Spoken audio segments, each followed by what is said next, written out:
Bien-aimés frères et sœurs, que la grâce et la paix de l'Éternel le Tout-Puissant soient sur vous. Bienvenue à l'Épée Justicière TV. Je suis le présentateur Abolou Toussaint. Aujourd'hui, nous sommes en compagnie de notre prophète. Avec le prophète, nous parlerons du salut de l'Afrique. Oui, le salut de l'Afrique est prophétisé dans les Écritures. Nous vous invitons dans cet entretien avec le prophète. Shalom Cohen. Shalom, shalom. Bienvenue sur notre plateau. C'est avec plaisir. Et la famille? Tout le monde se porte bien. Alors Cohen, nous avons des questions à vous poser. D'accord. Concernant la prophétie sur le salut de l'Afrique. Alors sans plus tarder, comment l'Afrique se trouve-t-elle dans le plan du salut? Merci de m'inviter sur votre plateau. C'est avec joie que je me tiens ici. Et je vais également profiter pour saluer nos téléspectateurs de par le monde entier. Que la grâce et la paix de l'Éternel soient sur chacun. Oui, justement, vous avez soulevé un sujet extrêmement important. Et ce sujet doit être compris par ceux qui nous regardent, notamment les Africains. Oui, bel et bien, l'Afrique est prophétisée dans les écrits concernant le salut. Le Tout-Puissant Créateur, avant de sauver un peuple, une nation, il suscite toujours un prophète qui annonce en avance comment le processus du salut doit se dérouler. Voilà pourquoi, pour le salut du peuple d'Israël, les prophètes de l'Éternel ont prophétisé concernant le salut du peuple israélite. Donc, à vous entendre parler, ouais. Vous voulez dire que le Seigneur suscite un prophète pour l'Afrique. Mais bien sûr, nous allons voir en détail, parce que ici, c'est vrai que c'est une interview, mais moi j'aimerais vous amener dans les écrits. Donc, ça sera comme une petite méditation d'un passage où le Seigneur promet à l'Afrique un sauveur. L'amalgame dans la vie de beaucoup de personnes, c'est qu'ils pensent que, par exemple, le Christ serait le sauveur du monde entier. Ça déjà, c'est l'erreur qu'il faut éviter. Donc le Christ n'est pas le sauveur de l'humanité. Mon ami, les écrits sont clairs. Le Christ n'est pas le sauveur de toute l'humanité. Le Christ n'est pas venu pour l'humanité. Là, il faut être clair. Le Christ est venu pour les enfants d'Israël. En fait, le processus du salut de l'Éternel est en période. Est-ce qu'on se comprend? C'est-à-dire, dans chaque génération, le Seigneur mandate un prophète à qui il donne sa parole pour cette génération précisément. Donc le plan du salut de l'Éternel est découpé en plusieurs morceaux. C'est pas comme dans le christianisme, on fait croire aux gens que c'est par la mort de quelqu'un que nous sommes sauvés. Personne n'est sauvé par la mort de qui que ce soit. Nous ne sommes pas sauvés par la mort du Christ. Nous sommes sauvés par l'acceptation du message qu'un prophète amène sur la terre de la part de l'Éternel. Ceux qui ont vécu au temps d'Abraham ont été sauvés par le message que le Seigneur a donné à Abraham. Ceux qui ont vécu dans le temps de Moïse ont été sauvés par le message donné à Moïse. Donc ceux qui étaient au temps du Christ ont été sauvés par le message du Christ. Mais on va aller doucement. Regardez bien, je vais prendre un passage avec vous. Voilà pourquoi j'ai dit notre interview sera comme une méditation. Parce qu'il faut les écrits, il faut les preuves dans la parole. Exactement. Alors nous partons dans le livre de Matthieu. Dans le livre de Matthieu, le chapitre 10, à partir du verset 5. La parole nous dit, tels sont les 12 que le Christ envoya, après leur avoir donné les instructions suivantes. N'allez pas vers les païens, n'entrez pas dans la ville des Samaritains, allez plutôt vers les brebis perdues de la maison d'Israël. Allez, prêchez et dites, le royaume des cieux est proche. Guérissez les malades, ressuscitez les morts, purifiez les lépreux, chassez les démons. Vous avez reçu gratuitement, donnez gratuitement. Donc, à vous entendre parler, ouais. Le Christ est venu que pour les Israélites. Mais voilà, le verset est devant toi, c'est très clair. Exactement. Le Christ choisit ses disciples. Il choisit ses disciples. Il les donne le mandat, le pouvoir d'aller répandre son évangile, mais en Israël. Mais voici l'instruction qu'il les donne avant de partir. Donc le Christ dit, attendez, vous n'allez pas prêcher à tout le monde. Allez vers les brebis perdues de la maison d'Israël. Donc je vous interdis d'aller vers les païens.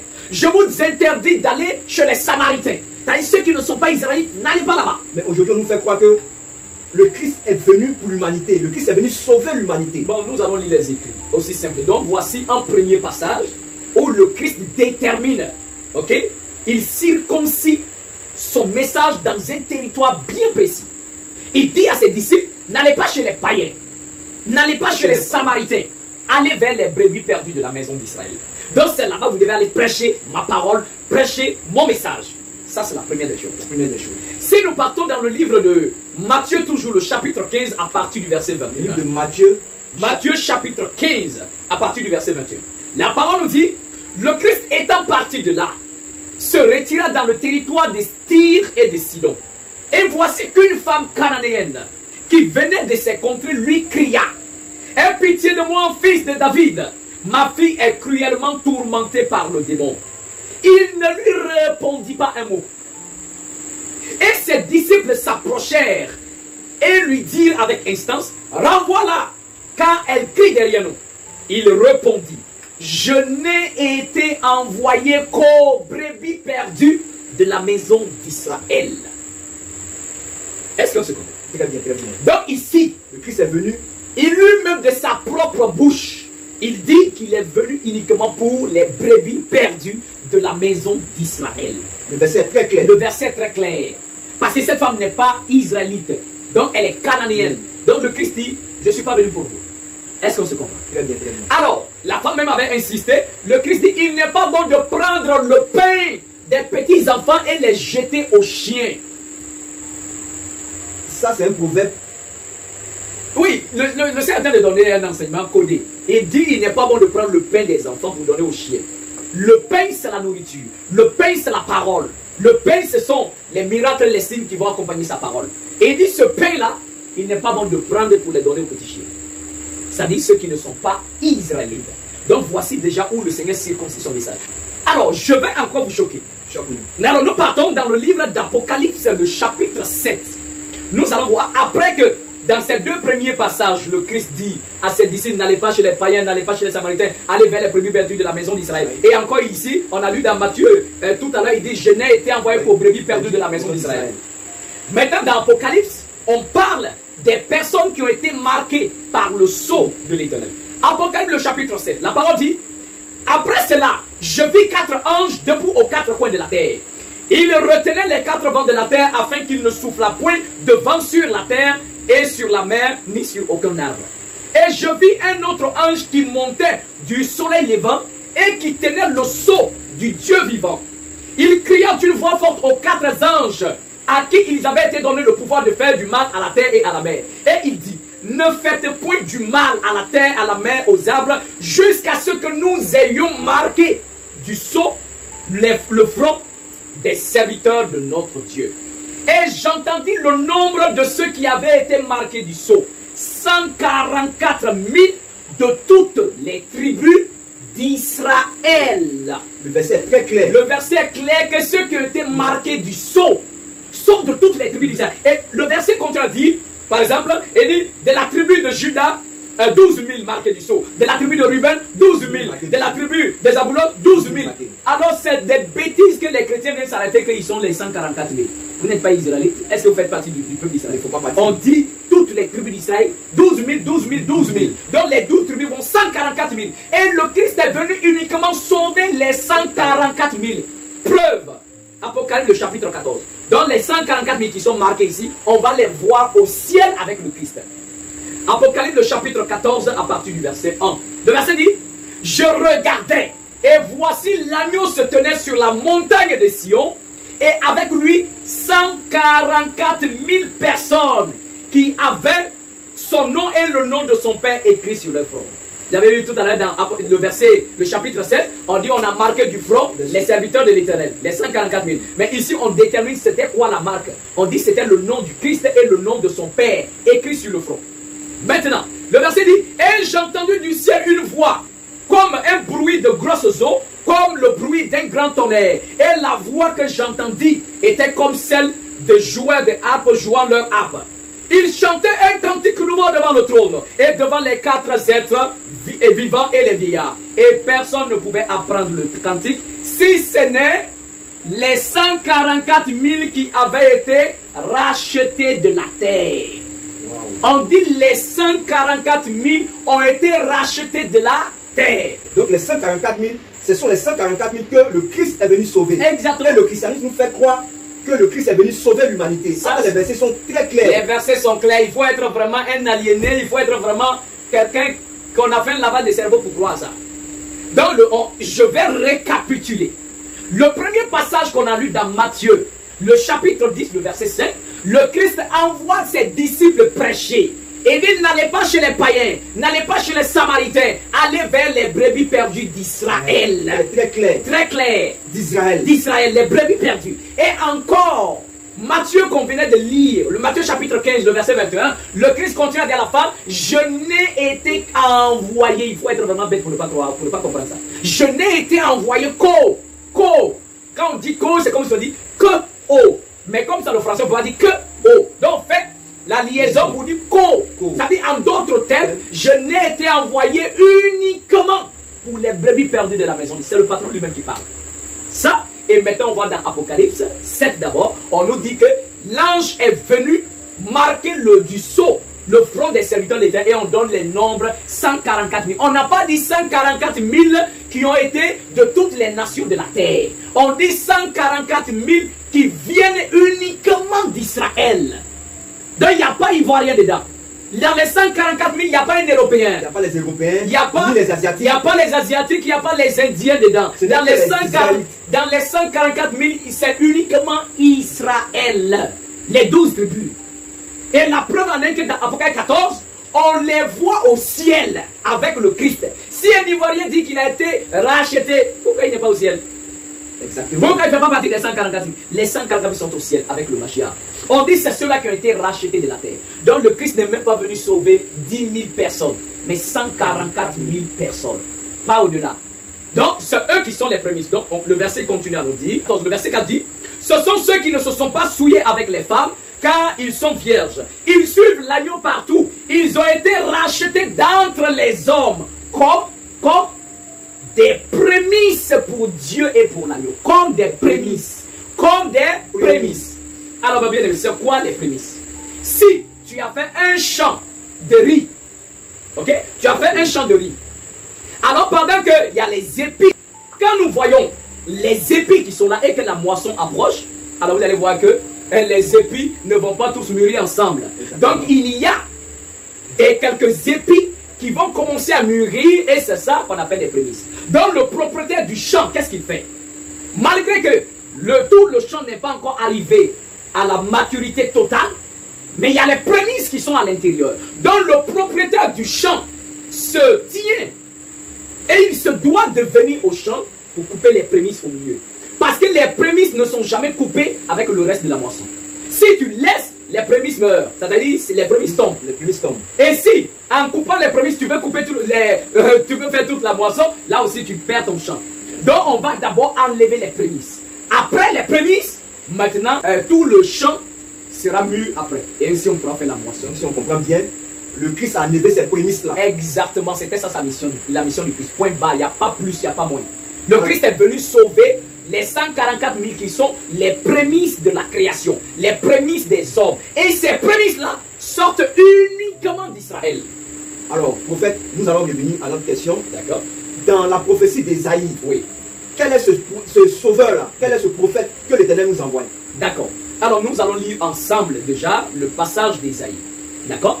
Comme je le dis, pour pouvoir sauver les 144 000, les prémices sortant d'Israël, le Seigneur avait déjà prophétisé qu'il allait envoyer en Israël un sauveur. Donc également l'Afrique, notamment les fils d'Africains, c'est-à-dire les Africains, ainsi que le monde entier, c'est eux qui représentent la moisson. Et pour sauver l'Afrique et le reste de l'humanité, ce n'est pas le Christ, c'est un autre sauveur que l'Éternel a promis. Nous allons dans le livre d'Ésaïe, bien sûr. Ésaïe, le chapitre 19, à partir du verset 19. Alors, la parole nous dit, en ce même temps, il y aura un autel à l'Éternel dans le pays de Misraïm. Dans la plupart des versions erronées, ils ont mis Égypte. Dans le texte hébraïque, ce n'est pas le mot Égypte, c'est le mot Misraïm. Ok? C'est-à-dire, Misraïm avait eu 8 enfants. Et l'Égypte était que son dernier fils. C'est-à-dire l'Égypte était appelée à l'époque captors. Donc ce sont les captorim. Donc les Égyptiens sont des captorim. Donc vous allez voir que dans la Bible chrétienne, là, on supprime tous les 7 fils de Misraïm et on le remplace uniquement par l'Égypte. Vous voyez déjà comment ces serviteurs du diable là cherchent à cacher le salut de l'Afrique. Or, tous les fils de Misraïm sont des Africains. Dans le verset dit, en ce temps-là, il y aura un autel à l'Éternel. Dans le pays de Misraïm et sur la frontière, un monument à l'Éternel. Allons doucement. Le premier verset nous dit, un autel doit être bâti pour l'Éternel, mais pas en Israël, pas à Jérusalem. Mais cet autel doit être bâti dans le pays de Misraïm. Donc un autel doit être dressé dans le pays de Misraïm. Pour l'Éternel. Alors qu'au temps du Christ, il n'y avait pas d'autel qui pouvait être bâti ailleurs, sauf à Jérusalem. C'est là il y avait le sanctuaire, c'est là il y avait le temple, c'est là tout le monde devrait aller. Et il était interdit d'aller ailleurs. Donc c'est la première fois qu'on voit, à la fin des temps, le Seigneur dit, vous allez vraiment comprendre que ce passage-là concerne la fin des temps. L'Éternel dit, son autel sera bâti, pas à Jérusalem, mais dans le pays de Misraïm. Ça, c'est la première des choses. Donc, un autel qui lui est consacré. Mais il n'y a pas d'autel sans temple. Il n'y a pas d'autel sans sanctuaire. Exactement. Donc, l'autel est lié au sanctuaire. Donc, le Seigneur dit, il y aura un sanctuaire, un temple, un sanctuaire dans le pays de Misraïm. Donc, vous voyez que nous sortons du contexte maintenant d'Israël. On n'est plus focalisé en Israël ici. Pendant ce temps où d'autres sont focalisés en Israël, les chrétiens sont focalisés en Israël, vous n'êtes plus focalisés on n'est plus dans le plan du salut de l'Éternel pour la fin. L'Éternel ne se focalise pas sur Israël. Je vais même démontrer dans le verset que à la fin des temps, Israël même sera le troisième. Alors qu'au départ, Israël était le premier. L'Éternel dit, Israël est mon fils premier-né. Donc il avait choisi Israël. Mais en dehors d'Israël, l'Éternel a décidé de prendre et d'adopter 2 autres peuples, qu'il va les mettre ensemble pour former un peuple unique, et Israël vient se joindre à eux pour compléter. Donc on ne dira plus en ce temps-là, béni soit l'Éternel, le Dieu d'Israël. Non, mais ça sera béni soit l'Éternel, le Dieu de l'Afrique. Donc en ce temps, nous sommes là, on ne dit plus béni soit le Dieu d'Israël. Non, mais béni soit le Dieu de l'Afrique. Béni soit le Dieu de l'Afrique. Oui. Et là, je vais vous démontrer. Donc alors, le premier verset qu'on a lu, le verset 19 qui nous dit, un autel, un sanctuaire sera bâti à l'Éternel dans le pays de Israël. Ça, c'est un premier point. Le verset 2 dit, ce sera pour l'Éternel des armées un signe et un témoignage dans le pays de Misraïm. C'est-à-dire les fils de Misraïm, ils crieront à l'Éternel à cause de leurs oppresseurs, et l'Éternel, les enverra un sauveur et un défenseur pour les délivrer. Parce que les Africains, les fils de Misraïm, vont crier à l'Éternel. D'accord, mais ici, j'aimerais préciser d'abord que Israël, c'est en Afrique. Israël est en Afrique. Donc ce sauveur est un Africain. Là, il faut. Donc Israël, c'est l'Afrique. Donc quand on dit le pays de Misraïm, c'est en Afrique. Israël est également en Afrique. On se comprend. Très bien. Alors, le verset dit le fait qu'un autel, un sanctuaire sera bâti à l'Éternel dans le pays de Misraïm, ça sera un signe de la part de l'Éternel. Et le verset dit, ça sera même un témoignage de la part de l'Éternel. Maintenant le verset dit, les Africains crieront à l'Éternel à cause des oppresseurs, et l'Éternel les enverra un sauveur. Et ce sauveur n'est pas le Christ. Suivez-moi attentivement, on va aller jusqu'à la fin. Vous allez comprendre que ce sauveur promis, ce n'est pas le Christ. Donc il les enverra un sauveur, pour les sauver. Et le verset dit, un défenseur pour les défendre. C'est-à-dire, ce sauveur, quand il vient, il a une mission. Sa mission est de défendre l'Afrique. Est de défendre les coutumes, les traditions de l'Afrique. Est de ramener l'Afrique dans la véritable adoration de l'Éternel que le Tout-Puissant avait donné aux Africains, que l'Occident a diabolisé. L'Occident a dit que c'était la sorcellerie. Pourtant, ce n'est pas la sorcellerie. Les coutumes et les traditions africaines ne sont pas la sorcellerie. Et le but de ce sauveur qui arrive, c'est pour défendre les coutumes de l'Afrique. Ce sauveur-là, c'est pour venir défendre les coutumes et les traditions de l'Afrique. Exactement. Parce que ces coutumes et ces traditions ont été données par l'Éternel. De ces coutumes et ces traditions-là, les Européens ont diabolisé ces coutumes-là. Mais lorsque un sauveur viendra délivrer et défendre ces coutumes-là, il n'y aura pas d'opposition avec les Européens qui ont diabolisé aujourd'hui. Mais bien sûr, l'aliénation est toujours là. Même il y a des Africains qui vont s'opposer. Il y a des Africains qui vont rejeter leur sauveur. Parce que les Africains, la plupart, le christianisme, plus de 80, je crois, 80 ou soit 70% d'Africains sont chrétiens. Exactement. Donc les chrétiens ont rempli l'Afrique.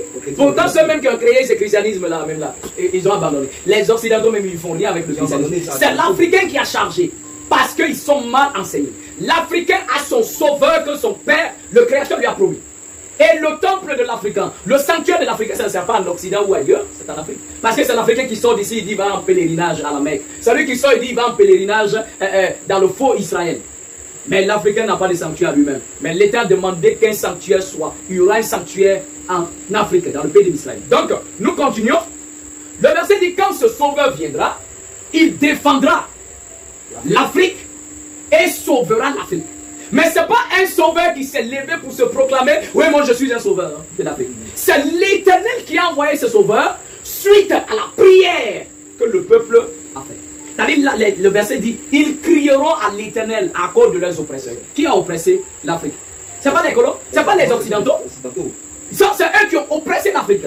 Et ce sont ces mêmes oppresseurs-là qui ont diabolisé les coutumes, les traditions, tout ce qui est africain, ils ont diabolisé. Alors pour cela, pour remettre l'ordre, le Seigneur suscite un prophète qui envoie. Mais qui est ce prophète-là? Avant d'arriver à déterminer l'identité de ce prophète, nous allons continuer à voir la mission de ce prophète d'abord. Dans les écrits. Donc le verset 21 dit, quand ce sauveur viendra, et qui viendra sauver et défendre et délivrer les Africains, le verset 21 dit, alors en ce jour-là, l'Éternel sera connu des fils de Misraïm. C'est-à-dire l'Éternel sera connu des Africains. Ok? Le verset continue. Et les fils de Misraïm connaîtront l'Éternel en ce jour-là. Parce qu'à ce pays, ils ne connaissaient pas. Donc ils connaîtront l'Éternel en ce jour-là. Le verset dit, ils feront des sacrifices et des offrandes. Et ils feront des vœux à l'Éternel et les accompliront. Donc le verset dit, les Africains vont continuer à faire des sacrifices. Mais déjà le christianisme dit qu'il n'y a plus de sacrifice à faire. Que le Christ est le sacrifice parfait, il n'y a plus de sacrifice. Mais le verset dit, ils feront des sacrifices à l'Éternel, des offrandes, et ils vont faire des vœux. Également, le Seigneur va les écouter. Ils vont faire des vœux. Le verset 22 dit, ainsi l'Éternel frappera les fils de Misraïm, c'est-à-dire les Africains. Ça, c'était par la tête négrière. Il les frappera, mais il les guérira. Et le verset dit, et ils se convertiront à l'Éternel, et il les exaucera et les guérira. Dans le verset dit, les Africains se convertiront à l'Éternel. Quand ils recevront leur sauveur, écouteront le message que l'Éternel a donné par ce sauveur-là, ils vont écouter, ils vont être sauvés. Mais avec ce christianisme-là, aujourd'hui, il répand le monde. Mais comment ils vont faire pour se convertir réellement à la vraie parole de l'Éternel? Je crois sur ce plateau, j'avais toujours dit, ceux qui sont les fils de l'Éternel, ceux qui sont prédestinés au salut, qui sont les enfants de l'Éternel, ils reconnaîtront la voix de leur Père. D'accord? Il le reconnaît. Parce que quand on crie à l'Éternel, ce n'est pas l'Éternel lui-même qui vient. Le verset dit, il criera à l'Éternel. Et lui, comme sa réponse, il les envoie un sauveur. Donc la réponse de l'Éternel par rapport à la prière des Africains, c'est un sauveur qui promet lui-même à l'Afrique. Et le verset dit, en ce temps-là, donc les Africains vont se convertir. Et pour montrer que ce sauveur n'est pas le Christ, et que cette parole de cette prophétie d'Ésaïe 19 ne concerne pas le Christ, le verset dit en ce jour-là, il y aura une route de Misraïm pour aller en Assyrie. Les Assyriens iront en Misraïm et les fils de Misraïm iront en Assyrie. Et le verset dit, les fils de Misraïm et les Assyriens serviront l'Éternel. Écoute bien, écoute bien, écoute. Okay. Et le verset 24 il dit, et en ce même temps, Israël sera, lui, troisième, uni à Misraïm et à l'Assyrie. Et ces pays seront l'objet d'une grande bénédiction. Donc dans ce verset, vous comprenez qu'à la fin des temps, l'Éternel ne reste pas focalisé que sur Israël. Mais le Seigneur dit ici, en ce jour-là, il y aura les fils de Misraïm, une grande partie de l'Afrique. Les fils de l'Assyrie, une grande partie de l'Afrique. Ce n'est pas le faux Assyrie qui est là. Et maintenant, Israël, qui était au temps du Christ premier, Israël sera troisième. Donc, alors, si quelqu'un me dit que non, cette prophétie-là concerne le Christ, est-ce qu'au temps du Christ, ces trois peuples étaient réunis? Ils n'étaient pas réunis. La preuve en est qu'on venait de lire. Le Christ dit, je n'ai été envoyé qu'à Israël. Que la maison perdue. Des brebis perdues de la maison d'Israël. Que je suis venu pour. Et il dit, n'allez pas chez les Samaritains, n'allez pas chez les païens. Donc, voyez que cette prophétie ne concerne pas le Christ. Mais ça concerne quelqu'un d'autre qui vient à la fin des temps, afin d'unifier trois peuples. Fils de Misraïm, l'Assyrie, les deux peuples mis ensemble. Et puis Israël vient se joindre à eux. Le verset clair, le verset 24 dit, en ce temps-là, Israël sera lui, troisième, uni. On parle d'union, uni à Israël et à la Syrie. Et ces pays ensemble, ces trois peuples ensemble, en suivant leur sauveur, en écoutant le message de leur sauveur, ces trois peuples-là deviendront un objet de bénédiction pour le monde entier. Voilà pourquoi j'ai toujours dit dans mes enseignements, l'Afrique est le berceau du salut mondial. Les gens de l'Église disent que l'Afrique est le berceau de l'humanité. Mais moi je dis l'Afrique est le berceau du salut mondial. Donc pour la fin des temps, le salut mondial démarre en Afrique. Le salut mondial démarre en Afrique. En Afrique et de l'Afrique, ça se répand dans le monde entier. Donc si quelqu'un se lève, non, un prophète est quitté en Occident là-bas, un prophète arabe, un prophète, je ne sais pas, européen, un prophète romain, c'est faux. Les prophéties ne collent pas. Donc il n'y aura pas un prophète blanc qui va venir sauver le monde. Jamais. Le seul sauveur promis par l'Éternel, devant là, dans le verset, sa mission est d'unifier les trois peuples. Or le Christ n'a pas uni. Si quelqu'un chrétien me dit que, ah non, le sauveur qui est promis ici c'est le Christ. Ma question pour toi, est-ce que le Christ a unifié ces trois peuples ensemble pour que ces trois peuples-là soient désormais un peuple unique pour adorer le Père? Non. Le Christ dit, je n'ai été envoyé qu'aux brebis perdues d'Israël. N'allez pas chez les païens, n'allez pas chez les Samaritains. Donc alors voilà, la mission du prophète qu'on détermine déjà la mission de ce sauveur suscité à l'Afrique. Donc nous voulons savoir, est-ce que ce prophète-là, il est déjà là, le Seigneur l'a déjà mandaté, ou bien il n'est pas encore arrivé en Afrique? Le sauveur que le Seigneur a promis dans ce verset, laissez-moi vous le dire très clairement qu'il est là. Il est là et il annonce déjà le message. Vous voyez, quand le Christ, avant de démarrer son ministère, la parole dit, il va dans la synagogue. On lui donne le rouleau du prophète Ésaïe pour faire la lecture. Donc c'est le jour du Shabbat. Donc tout le peuple est rassemblé pour faire Shabbat. Donc on l'appelle pour qu'il vienne faire lecture et puis enseigner.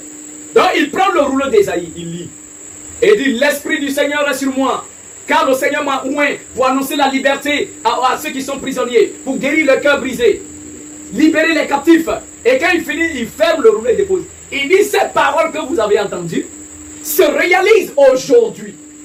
Donc, le passage que je viens de lire, il dit, cet homme que le Seigneur a oint, à qui l'Esprit du Seigneur est sur lui, alors cette parole s'accomplit aujourd'hui. Les gens disent, mais attends, mais ça c'est seul le sauveur qui a été promis à Israël peut parler comme ça. Parce que les Israélites savaient que le passage que le Christ a pris, Ésaïe 61, concerne le Messie, le sauveur promis à Israël. Donc quand le Christ vient, il prend ce passage, il fait la lecture, il dit, cette parole s'accomplit. C'est moi, ce prophète dont il est question. Donc le Christ a pris un passage d'Ésaïe. Oui, bien sûr, pour démontrer que cette prophétie parle de lui. Parce qu'un prophète qui est promis est déjà prophétisé avant que même qu'il arrive sur terre. Alors, le Christ vient, il dit, Ésaïe chapitre 61 le concerne. Qu'est-ce que c'est lui? Les gens ont dit sacrilège, blasphème. Ils ont voulu le tuer. Ils ont voulu le tuer, ils ont voulu le jeter même du haut de la falaise de leur ville. Le Christ est parti. Et il dit d'accord, il dit, vous allez me citer le proverbe. Médecin, guéris-toi toi-même. De la même manière que tu as fait des miracles là-bas, fais aussi ça dans ton pays. Il dit, vous allez me citer. Il dit, un prophète n'est jamais reçu dans son propre pays. Un nul n'est prophète dans sa propre maison. Donc alors ici, le Christ prend un passage et détermine que ce verset parle de lui. Et effectivement, cela était lui. Quand nous partons voir Jean-Baptiste, on envoie les gens vers lui, on dit, est-ce que tu es le Christ? Jean-Baptiste, moi je ne suis pas le Christ. Est-ce que tu es Élie? Il dit non.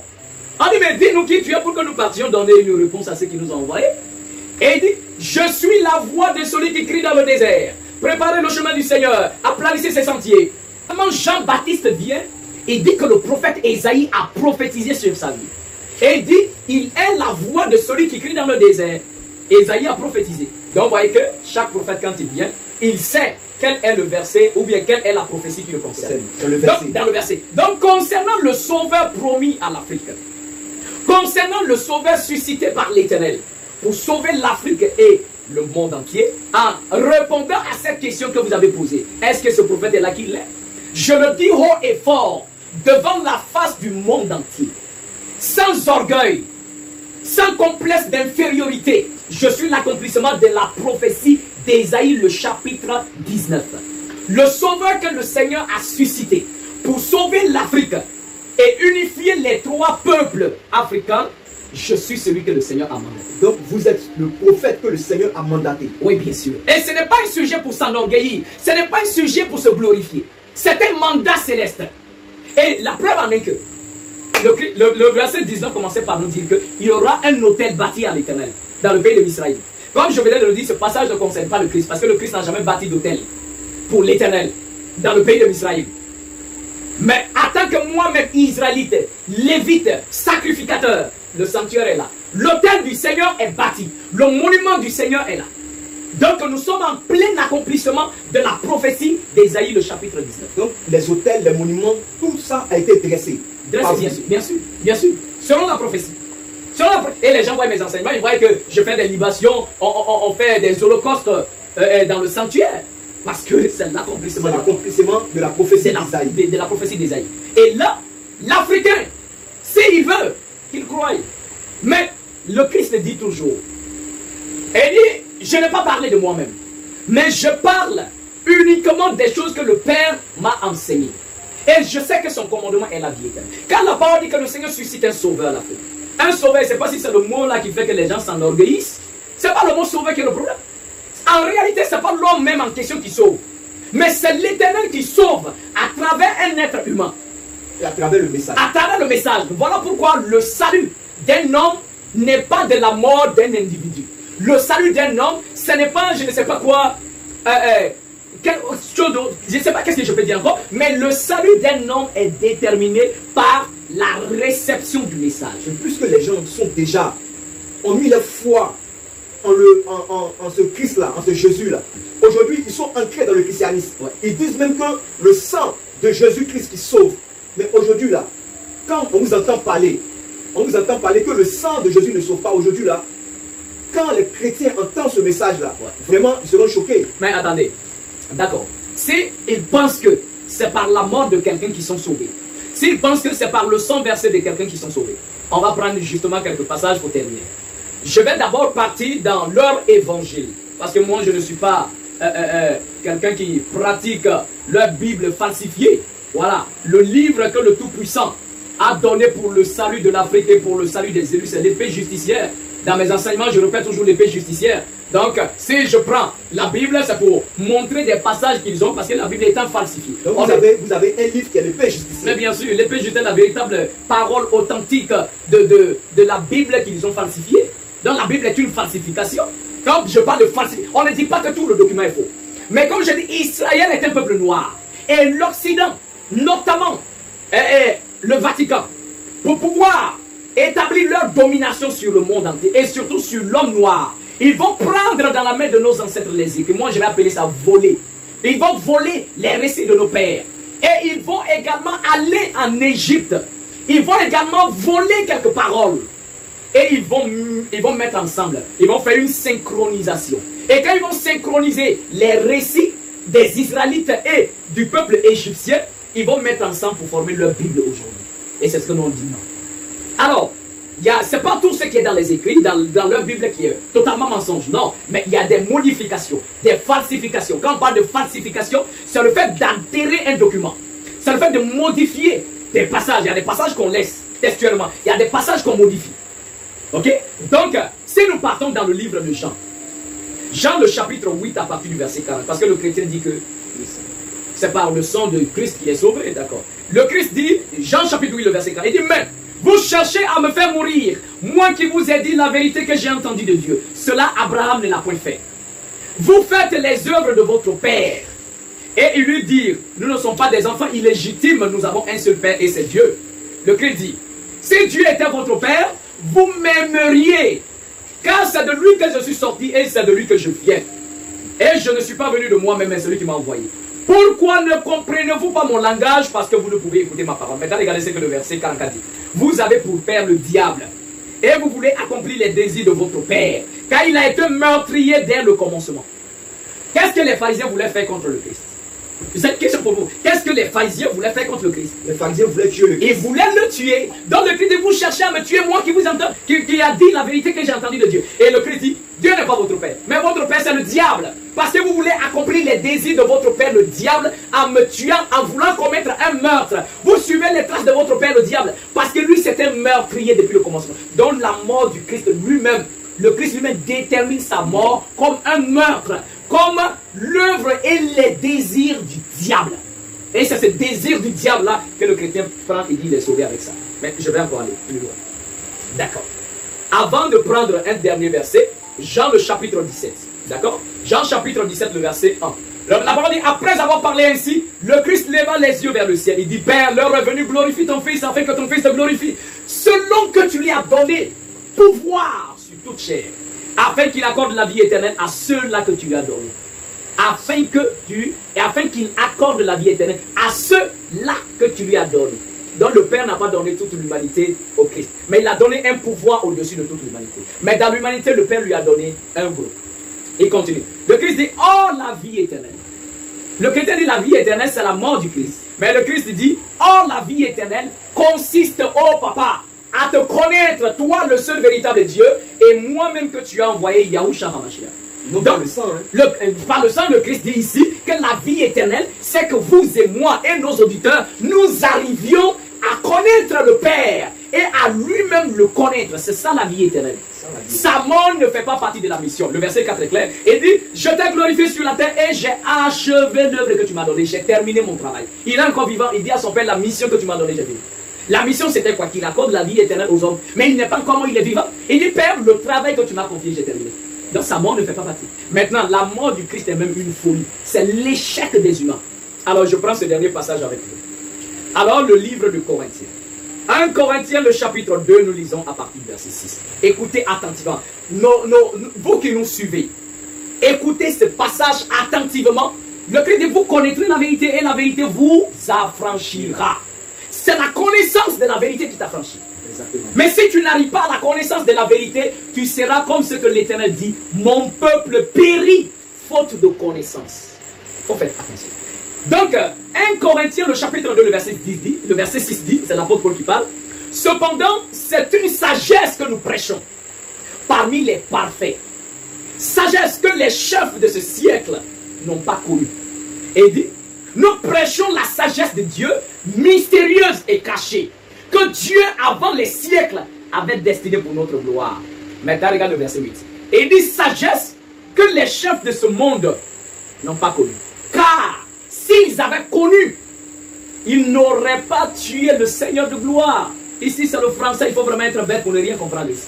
Exactement. Le verset dit, les chefs de ce monde n'ont pas compris la sagesse de l'Éternel. Ils n'ont pas compris le plan de l'Éternel. Ils n'ont pas compris la vision de l'Éternel. Ils n'ont pas compris la volonté de l'Éternel. Car s'ils avaient compris le plan, la volonté, ce que le Père voulait, s'ils avaient compris, ils n'auraient pas tué le Seigneur. C'est écrit. Donc, on vous entend parler, le Christ même est venu apporter un message à son peuple. Exactement. Ce n'est pas le personnage du Christ qui était important. Non. C'était le message du Christ qui était important. C'est le message qui est toujours important. Le Christ n'est rien. Moi, je ne suis rien. Moïse n'est rien. Les prophètes de l'Éternel ne sont rien. Nous sommes tous des humains. D'accord? Nous sommes des humains. Maintenant, ce qui est important, c'est le choix, l'appel du Seigneur qu'il adresse à un homme. Il le choisit parmi sa génération. Il met en lui un message. Va délivrer à tes frères. C'est ça qui est important. Ce n'est pas mon visage qui est important. Ce n'est pas ma personne qui est importante. Je dors comme tout le monde. Je me réveille comme tout le monde. Je me lave comme tout le monde. Donc je ne suis pas différent d'un être humain. Le Christ n'était pas différent d'un être humain. Mais ce qui est important, c'est la parole de l'Éternel qu'on reçoit d'en haut. Parce que c'est de cette parole-là que découle la vie éternelle et le salut des humains. C'est la chose la plus importante. Donc le verset dit, s'ils avaient compris le plan de l'Éternel, ils n'auraient pas tué le Seigneur de gloire. Mais les chrétiens s'arrêtent là que Dieu a sacrifié son fils. Mais pourquoi il a maudit Judas? Et dit, le fils de l'homme s'en va selon ce qui est écrit. Mais maudit soit la personne, malheur à la personne par qui le fils de l'homme sera livré. Ah, il y a d'autres, nous allons voir ici sur ce plateau également. Là, c'est moi qui vous donne rendez-vous. D'accord? Nous allons voir si la mort du Christ était dans le plan de l'Éternel. Et si la mort du Christ était prévue dans le plan ou pas. Donc, alors voilà ce que je pouvais dire concernant la prophétie sur le salut de l'Afrique, ainsi que du Sauveur que le Seigneur mandate et en qui il met sa parole pour le salut des Africains. Alors cela est très important.